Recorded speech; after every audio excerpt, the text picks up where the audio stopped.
Hi. Hello. Hi, Jan and Sharon. It's just the four of us at the moment.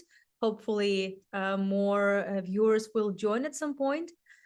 Welcome to this new series, very short one, hopefully just two, maybe three episodes on the Russian history before the Romanovs.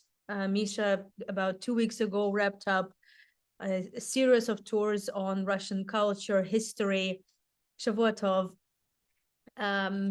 during the reign of Romanovs, and we did it like emperor, empress. I would say we tried to focus on the Russian culture, right, and events that, well, culture related that happened at different, periods of Russian history, depending on the monarchs. But it's also, I think, very important to see where the Romanovs in general came from and how they came about, because this is not the first ruling dynasty in the country, and there is it's just the most recent, like 300 years, but what had been going on before that? And most probably the only name that may be familiar to the, I would say, in general, like average audience, like wide audiences, it's probably Ivan the Terrible. Because he was this terrible that the entire world knows more or less about him. But there's more to it, and there are a lot more terrible monarchs, and not only. Cyrillic dynasty. Okay, let's start from the beginning. Cyril and Methodius were the Greek Byzantine preachers that came to Bulgaria to preach, to spread the Orthodox religion. But it turned out that the Bulgarians, the Slavic nation, the southern Slavic area, they didn't understand anything. They couldn't read it. They couldn't read Greek. So that's why they invented a new alphabet, and they call it glagolitsa, shol glagolitsa, which was very, very strange. But still, some of the letters reminded of something. But looks a bit Armenian. Looks a bit kind of weird. And they died, both of them. Because of glagolitsa? They just couldn't do better, but they had students, okay, like apprentices. Okay. And the apprentices invented another alphabet called Kirillitsa, Cyrillics, in the name of Cyril. They liked him better than Methodius. I don't know why. Methoditsa. And here, this is the alphabet that remained from the 9th or maybe 10th, we don't know exactly, maybe 9th century until Peter the Great, until the 18th century. So here you see A, you see O, S, T, so it looks like quite comprehensible. Sh like shin, C like tzadi in Hebrew, R like ro in Greek, right? I guess. Yes. And some of the letters no more exist. Like psi, ksi, use, small, ishitsa, but that doesn't matter. That was just the beginning. But it was just the beginning of the spread of the words. But still, that's at the same time, 860s, Eastern Slavs had a very rich and prosperous land. They were having commerce with Byzantium. They could have commerce with some other countries. They could elaborate their land. They were hunters. They could pick up berries and mushrooms, but they couldn't organize themselves well. So they sent the ambassadors to, let's say, Scandinavia. We don't know exactly where, somewhere in Scandinavia. And they invited one of the warriors to rule them. And they say, and according to the legend, they said, our land is abundant. but there is no order there. Please come and rule at our country. What? Yeah, that's what it was. That's what I know. Have another information? No. No, it just sounds so. It always sounded so weird to me, but yes. But I will tell later from where you know everything. Yeah. So the first ruler was a guy called. Those are the Rus Varangians. Those were the people who came to Russia. Well, not Russia. It was called Rus before Russia. And those were the people. There you see the photo, which is from that time, from the 9th century photo. It's a photo from the 9th century. Yeah. Okay. And their leader was Prince Rurik, something like that. We don't know. Sometimes they call him with some Icelandic accent, or something like that, like Rörik, Rerich. But that was the guy. And he was the one who founded the dynasty. We don't know much about exactly about him.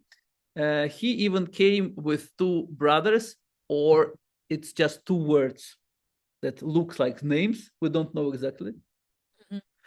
But the main thing that he came to Novgorod, and he was invited by the Slavic and Finnic tribes to rule at the place, and then it was the beginning, the groundwork for the Kievan Rus, because Novgorod is it's on the north near the Baltic Sea, and Kiev is in the south near the river, on the river Dnieper. So all the descendants, including like everyone that I will tell you about, that doesn't mean anything to you now. They are his direct descendants, but he didn't live much. He died. We don't know how, but maybe in 879. Mm-hmm. Could you also dwell a little bit on the Kievan Rus? What is this? Not yet. Not yet, but we will. Yes, not yet. Yes, I will tell you a little bit later. But first about Rurik.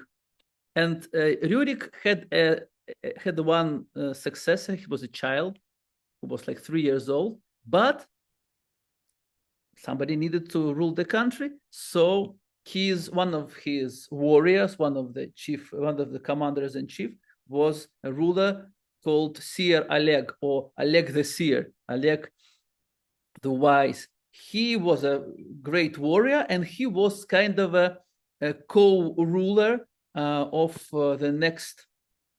the son of the Rurik, Igor Rurikovich. Regent. Like regent. Mm-hmm. And he was a very famous guy because he was a great warrior, and he was very clever because he didn't have his own children. He didn't have any ambitions to have his own dynasty. He just helped Igor, and he defeated the Khazars, those strange peoples on the steppe. He led a successful campaign against Constantinople, and he defeated them, and he started to give him money and some gifts. Oleg. To whom? To Oleg. Who gave money to Oleg? Byzantines, Constantinople. Okay, the Constantinople. Mm-hmm. But he did no. I just need a favorable trade treaty, and that was more important than some gifts today.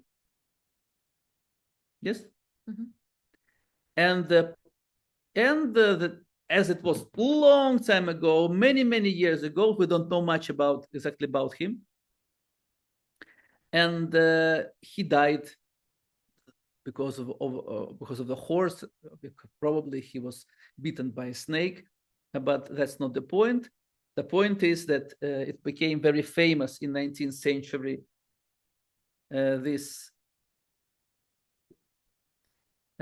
this is the illustration to the meeting with the prophet. The prophet tells Oleg that he would die of his own horse, and that was a legend. And that legend was glorified by Alexander Pushkin in the famous poem called the Oleg the Seer.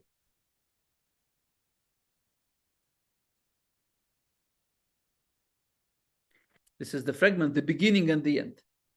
The wise Prince Oleg has set out to repay for hardy Khazars with a vengeance, for pillage their dwellings and pastures that spray to fire and sword the prince pledges. In Tsargrad, finds armor in front of a force. Oleg heads out riding his favorite horse. Tsargrad, it's the Russian name of Constantinople. Here comes from the woods, lost in thought of his own, a warlock inspired like all sages. In old man in service of Perun alone, Perun, that is the name of one of the pagan gods, a harbinger of future ages. In pleadings and witchcraft forever engaged, the prince then rides over to talk to the sage. And then the long story.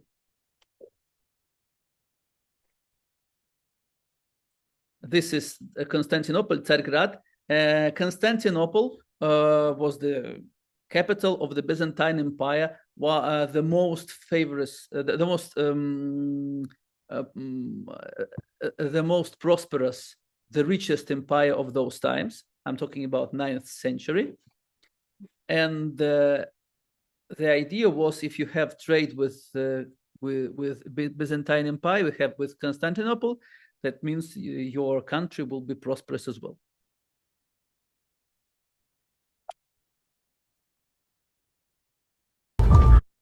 What is that?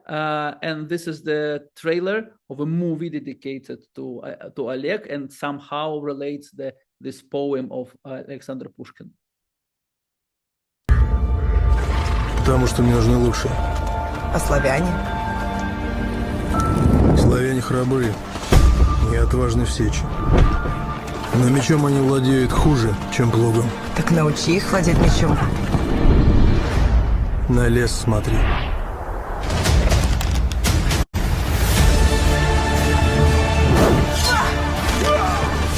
Вся их жизнь — походы и набеги, до костры вальгаллы, где не собираются пировать вечно. А славяне любят жизнь больше смерти.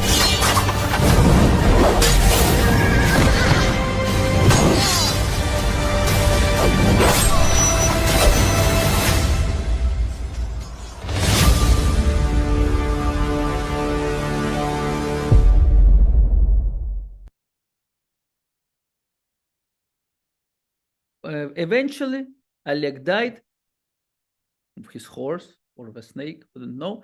And Igor, his let's say stepson, something like that, he became the ruler of the country, Igor Rurikovich. And we don't know much about Igor Rurikovich. We know that he was greedy. And at some point, he came to one of the lands to take tribute. They gave you the Drevlyane tribe. And the Drevlyane tribe gave him tribute, and he went away. And one of his warriors told him, and another prince took more tribute than you did. Maybe you don't know how to persuade people. And he said, that's a good idea. Came back and asked for more tribute. So the Drevlyane tied him to 2 trees, in one, from one part to trees and to another trees. They were together, and they cut the cord, and he was torn. It was his execution. He died like that. So it was a revenge for the people who took more money than they did. But Igor had a wife called Olga. The Drevlyane thought that they did something wrong and sent some ambassadors to negotiate about the things and to like kind of reconcile. She invited them, all the ambassadors from Drevlyane, that tribe, and she organized a dinner party to them, and then they were surrounded and they were killed, all of them. So it was very violent times. But we don't love her because of that. We love her because of different things. Because do we love her? Yes, because she is a saint, Princess Olga. Yeah, I can see that. I can see the halo. Yes. Halo. And the point is that her son, Svetoslav, was still a baby. And she needed to contain the whole situation. Mm-hmm.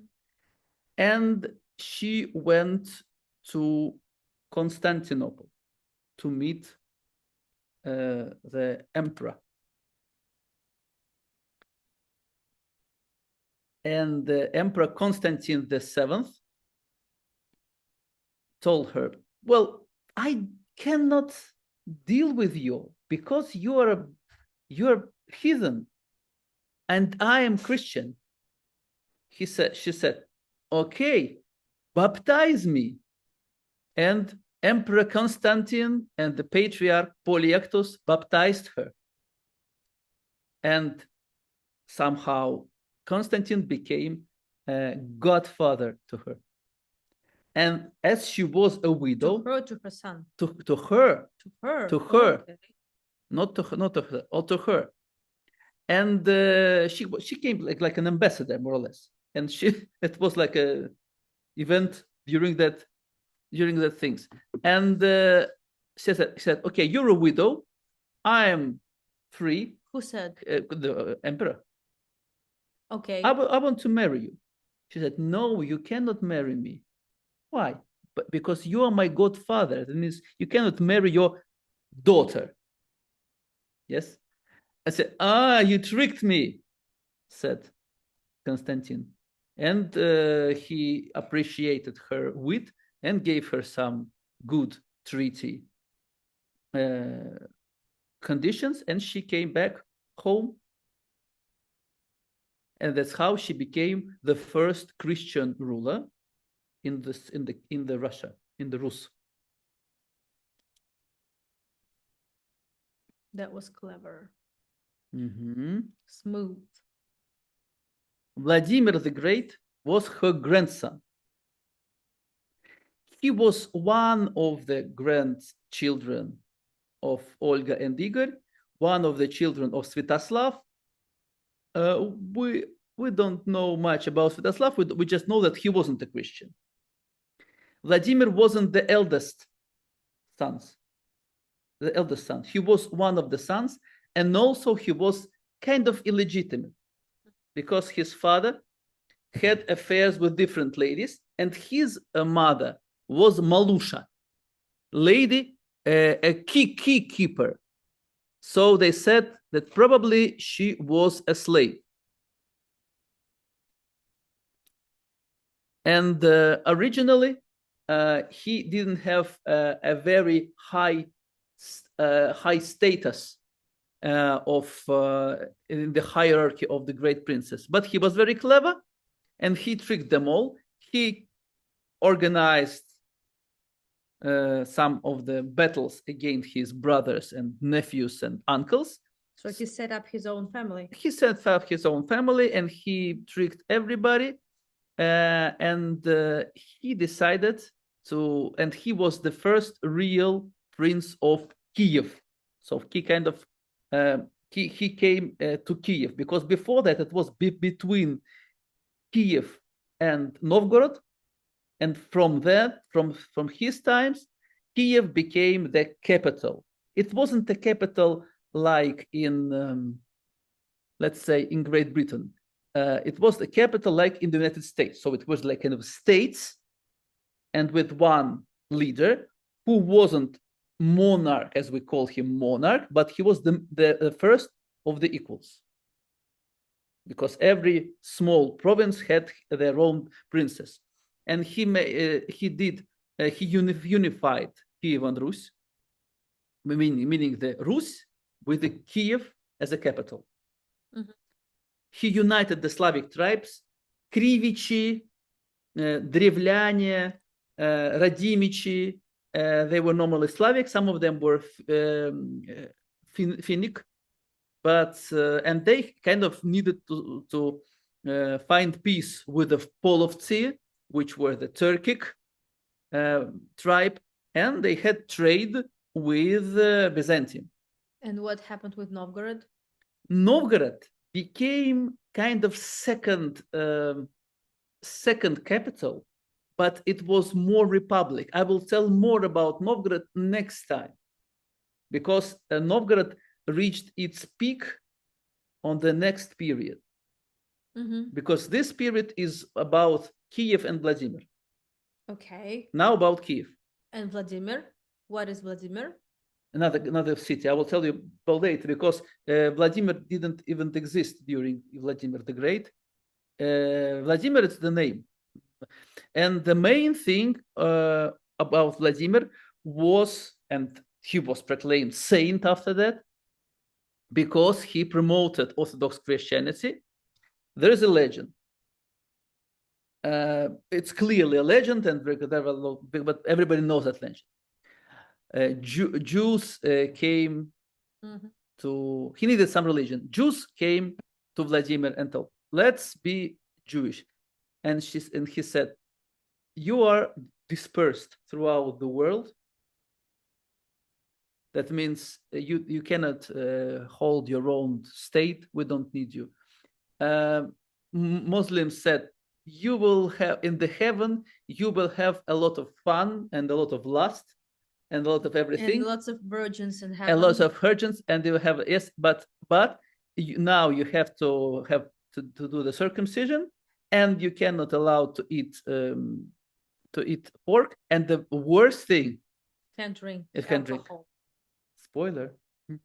And the same thing with Catholics, because the Catholics also, because there is some boss somewhere in Rome, they didn't like it. While the Orthodox said, well, you look like us, we have good relationship, why not? And you can drink alcohol. And you can drink alcohol and eat pork. And the sermons are very beautiful. And the sermons are very, and say, yes, I agree. And but you need to show, we need to show to all the capital that the benefits of the Christianity. So what he did, he baptized, forcefully, all the citizens of Kiev in the river Dnieper, which river Dnieper became our river Jordan. And that it took place in 988. I remember that for sure, because you were there. Yeah, I was there. Yes, in 1988. Yes. In Kiev. 1,000 years later. Yes, I was exactly there, and that's how I found out about that. That was some kind of baptism. I didn't know about baptism. I knew a lot of things about Lenin and about this kind of people, but I didn't know much about Christian religion. I said, 1,000 years. Can you imagine? I didn't know that. Okay, so that was the beginning. And there is a movie called The Viking. It's the movie about Vladimir, how he from a warrior became a pious prince. The 2016. There's a trailer. Okay. And then we have a Q&A. Yes.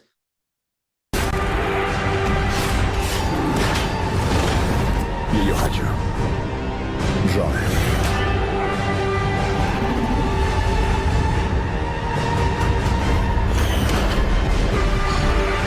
Ты чужой здесь, как викинг. С тобой пришла беда. Спасите белый город! Он вывесок! Он раб! Он их князь! еще нужен?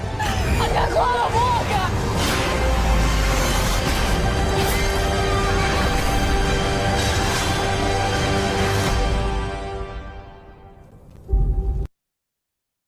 So it's a good blockbuster from the special effects point of view. From the historical point of view, it's a bullshit.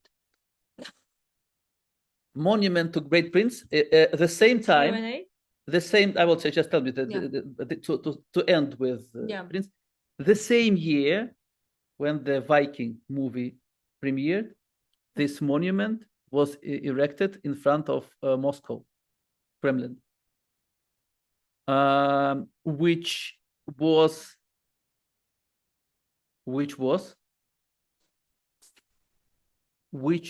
perceived very badly from the Ukrainian point of view, because they considered that he's a Ukrainian kind of Kievan prince. And they said, well, it's our Russian, Russian, but Kievan Rus, which is Ukraine. Ukraine didn't exist then. No, we were the same. Oh, it provoked a lot of discrepancy, the controversy, a lot of controversy, and it's still there. It was so it was placed here in 2010s, just after Crimea. Oh, right. And he was baptized in Khersones, in Korsun, which is in Crimea, in Crimea, in Crimea, not in Kherson. Korsun, it's Khersones. In Khersones. Okay, which is the very old Greek settlement, ancient Greek settlement. Not to confuse it with the modern day town of Kherson, the Khersones. It's in the Crimea. Yeah. It was a big political move, and there was so much public outcry about it, from Ukraine, from Russians, from the educated Russians, and well, there was it's still there. Obviously, it's not gonna get easier. It's so there's a lot of controversy. This is true. Vladimir had a lot of children, and they put his children in different principalities, in different small kingdoms, and some of them were Boris and Gleb. And Boris and Gleb were raised like real Christians, and their brother Svetopolk decided to take their principalities, and they said, okay, we don't mind. The main thing is like to have some place to pray, but they still were killed, both of them, one in one principality, another in another principality, and they were proclaimed the saint martyrs because of their Christian position, not to be to avoid violence. And they were the first recognized saint martyrs of the family after Vladimir. Basically, and there are some monasteries and icons and everything. But they had one wise brother called Yaroslav the Wise. Yaroslav, he ruled in Novgorod, he ruled in Kiev at some point. So first of all, he was a very good warrior. Second of all, he had a problem because he had a problem because he had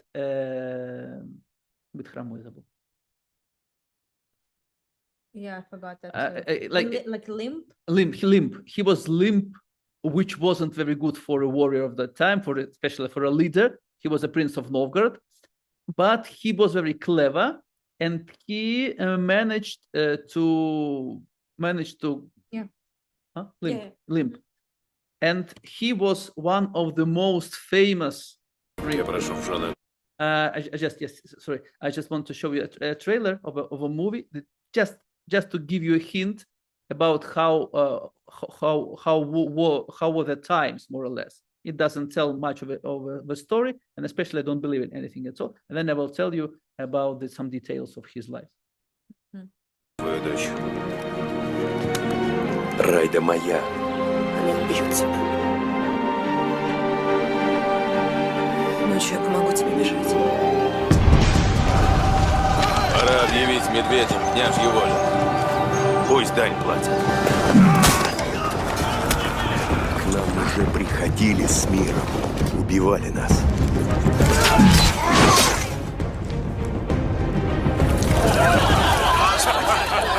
Спаси и сохрани их души. Смерть Ярослава угодна Вересу! Услышал тебя, Всех воевод ко мне! Я вот сейчас прикажу, а ты у тебя все будет. Скажешь. Много крови человеческой. Невинный пройдет. Мальчишка меня видел. Его нельзя оставлять в живых. So the main thing was Ruskaya Pravda, the Russian truth, a legal code that improved justice and governance. But not only, he spread the Enlightenment. So there was a golden age of culture, architecture, and education. There were a lot of diplomatic alliances because his children married European leaders, like his daughter married French king, for example. And not only, and he built the Saint Sophia Cathedral in Kiev, which exists until now, more or less in the same shape. And he expanded Kievan Rus territory, so it became a big country, big European country. And consolidated control over the key regions, meaning that he reconciled his relatives and became the recognized leader. And he lived until 76 years old, which was a long. Ruskaya Pravda became kind of a penal code of those times, which was used more or less until the 15th century, I believe. So for a long time. So he was so clever, so it was used. I just want to show you some of the examples. Like, it was less violent and more just.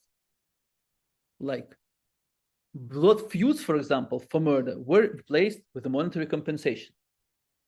Not bad for 11th century. And arbitrary punishment became fixed, not like no chaotic. And laws became reflect social distinctions, and property was protected, because before that it was a chaos as well. Yeah, but also you see that the laws were different depending on the social status. But at least they had some. At least, yes. They knew what to expect. Yeah. I guess I'm expecting too much of the 11th century. Yes, and they shifted from the entire groups to define individual, which was better than the vice circle. Which?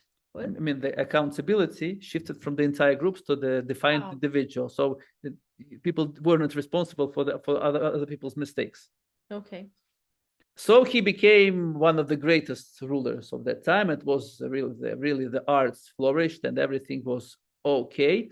But the problem was that the rule of success of the successors wasn't codified. Normally it was from brother to brother, from brother to brother to brother to brother, and it provoked a lot of wars, a lot of civil war. Because it wasn't like from the father to son, but from brother to brother, because there were lots of brothers, and they needed more and more power, and everyone was more or less independent with their own military troops. So that's why there were more and more wars that lasted for a couple of generations, unfortunately, until Vladimir Monomach. Vladimir Monomach was son of a Greek princess, of Byzantine princess. So he was fluent in different foreign languages, including Greek. Monomach was the last name of his grandfather. And he also was a great warrior, was very brave, and he was very pious, but of course he took part in some civil wars and internal conflicts, but we know him more as a writer. So he left his legacy, or a testament, or depending how we call it. This is the copy of that book. It is called in Russian "поучение," which meaning like testament or something. And it's one of the first examples of the Russian literature at all, Russian secular literature, like on virtue. Above all, do not forget the poor, but nourish them and give to the orphan. By the way, before the Christians, before Vladimir the Saint, before his great-grandfather, people didn't think about charity at all. Why? People didn't think about if somebody made you something bad, forgive him. Why to forgive? No idea. Just Christianity changed the life of the Russians, of the Kievan Rus. But of course, not in one day, gradually. But it turned out that Vladimir Monomach was a really religious man, like on family, live in harmony with your brothers, for discord, destroy homes. Of course, because there were lots of wars on faith. Pray always in church and at home, for prayer is the greatest weapon. Why? That means that during some of the conflicts, he just gave up a couple of times. Gave up. Let's not fight. I will come home. If you need that land, take it. It was very, very unusual for those times. Yeah, that is true. And the leadership, do not rely on princes and power, but on God alone. Which also means that the power is not from God, but the power, you need to talk to God directly. And a lot of other very, very interesting and very truthful things, at least how we know it about him.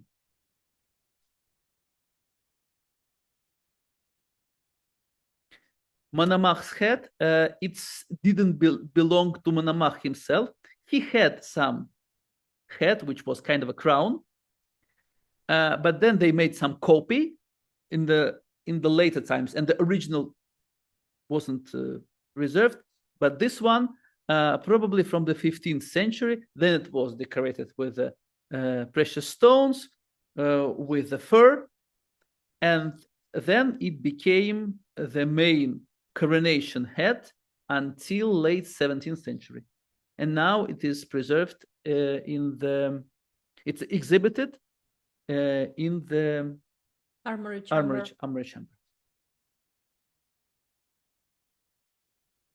His son, Yuri Dolgoruki, was very greedy, envious, jealous, and not very good man, but not at all. Is that's because he's called Dolgoruki? Dolgoruki, like long hands.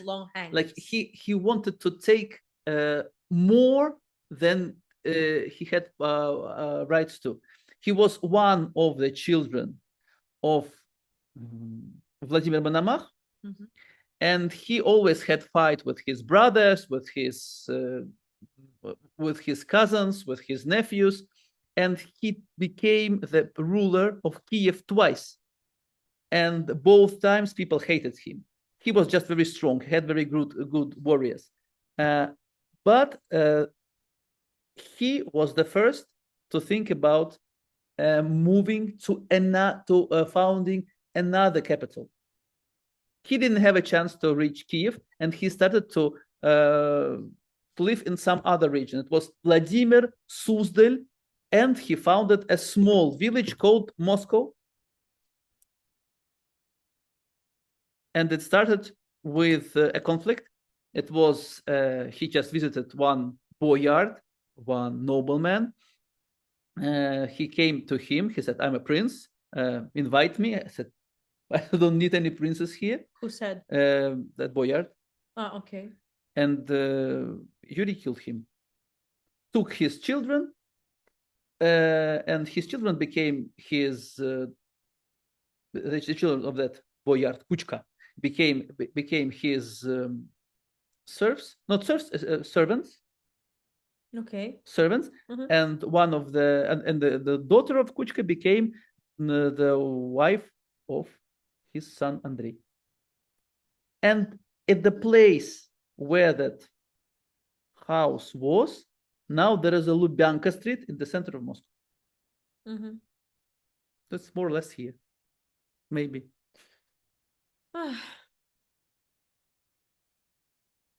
His son Andrei Bogolyubsky had his last name because of Bogolyubova. Bogolyubov was a village where he lived. It was a village near Suzdal and near Vladimir. It was the European part. It was like southern eastern, northern eastern part of Russia, near the present Moscow, more or less. But then the Moscow was just a village. And Andrei's idea was to move from Kiev. He said, "I don't need your Kiev. Kiev has a lot of problems because he was also a warrior, and he knew that there were so many wars, so many civil wars. Said, you just have your wars. I will have my own capital. Yeah. I will call it, and the capital was Vladimir. It was just a small town, and he made it capital. Said, now I am the prince of Vladimir, and Vladimir is the capital. That's it. You are there." And he made it a capital, a real capital, and it was a center of culture. It was a center of, and then I will show you what he did.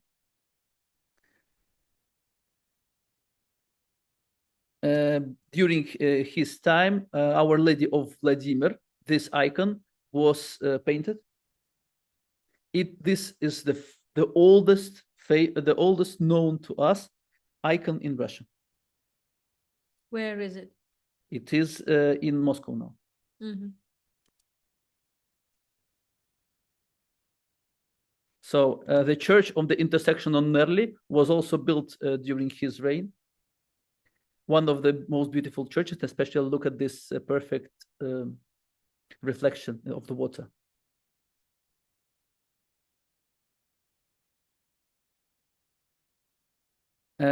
Something about that icon, which is this originally it was painted in Byzantine, and it portrays Virgin tenderly holding the Christ child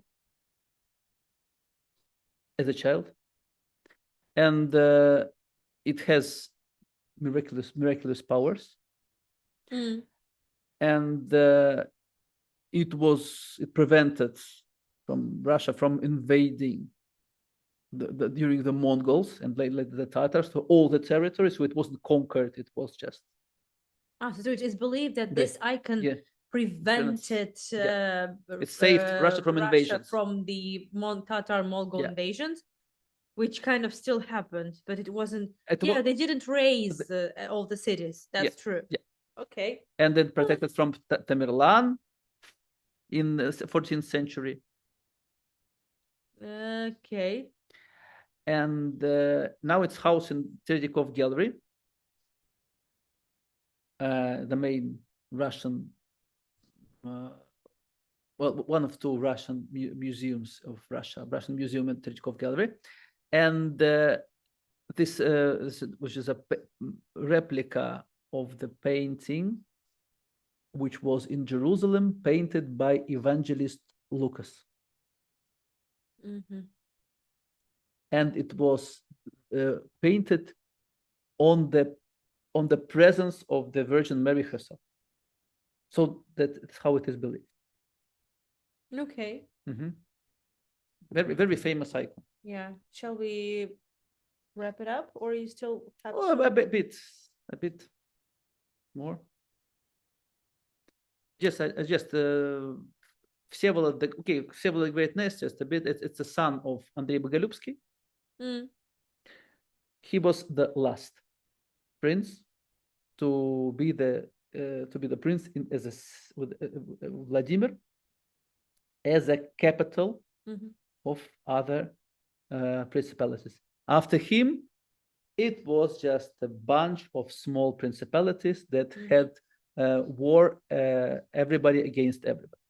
Okay. So he was the last, very good, and during him was also growth, economic growth, and capital development, and there were more territories, and more churches were built, so the last one, the big nest. So he was like a mommy bird for all his other princes. But that was the end, unfortunately, and he died to 1212. And in how many years? In 20 years, there would be no more Kievan Rus at all. There would be like a province of the Mongol Empire. But I will tell you about it next time. Just a couple of, I just wanted to show you about Kiev. We have still some couple of minutes. This is Mr. Veliki Novgorod. Veliki Novgorod was the northern capital of Russia. It was kind of republic, and the member of the Hansa Treaty and that's how they had free Porta Franca, free markets. So that's why it was prosperous city. I will show you the legacy of it now. So now the churches from the medieval times that's preserved, not from the ancient medieval times, but still they look more or less at the same time as they used to be. And we know because of the birch bark manuscripts, especially the ones that were found in 1950s. I can recognize some of the letters even. So all of them, they were literate and it was very unusual, special. And also this church was from the 12th century that is still there.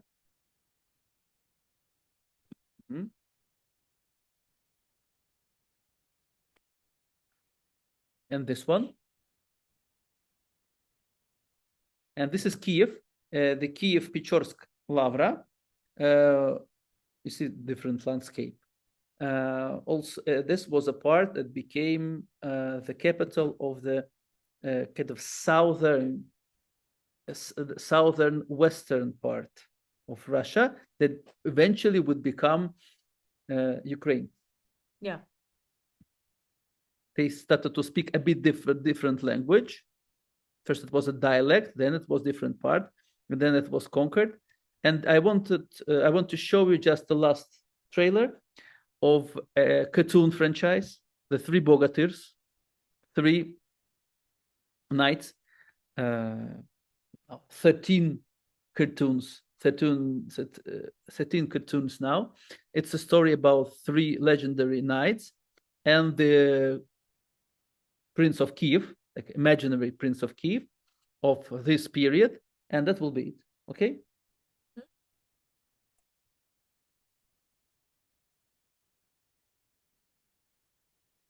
Никогда прежде мы не сталкивались с угрозой столь сильной. Наши враги объединились, чтобы сокрушить нас. И теперь судьба Родины зависит от героев, что поклялись защищать ее. Да ты весь в мурашках! Только не говори мне, что боишься!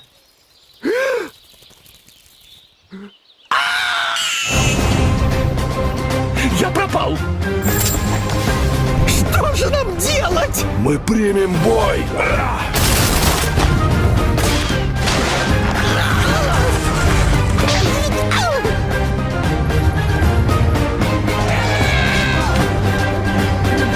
Я несъедобный! Я принимал антибиотики!